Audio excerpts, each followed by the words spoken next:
ఉన్నటువంటి సంబంధం, తర్వాత తన కజిన్స్ అంటే పాండవులతో ఉన్నటువంటి సంబంధం, వాళ్ళిద్దరి మధ్యలో, తర్వాత భర్తతో ఉన్నటువంటి సంబంధం, తర్వాత కొడుకుతో, సురత్ కొడుకుతో తన ఎలా తనని ఆ పిల్లవాడిని అంటే అదొక మంచి సూచన ఈనాటి కాలానికి.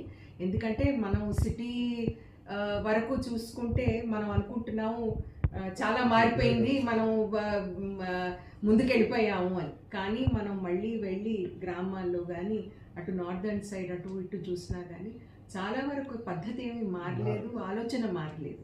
సో అది బాధ. అంటే ఇప్పుడు కూడా ఆ సమానత్వం అన్నది లేదు.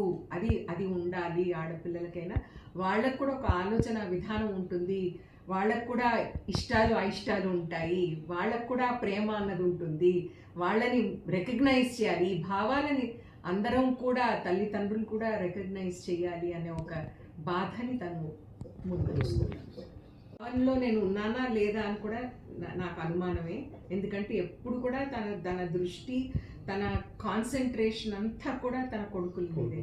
నా కొడుకులు నా కొడుకులు నా కొడుకులు అనే కానీ ఎప్పుడు ఒకసారి కూతురు వైపు తిరిగి నేనేంటి, నాకేం కావాలి అన్న ఒక ఇది లేకుండింది అని తన బాధని మనోవేదన వెలువరుస్తుంది.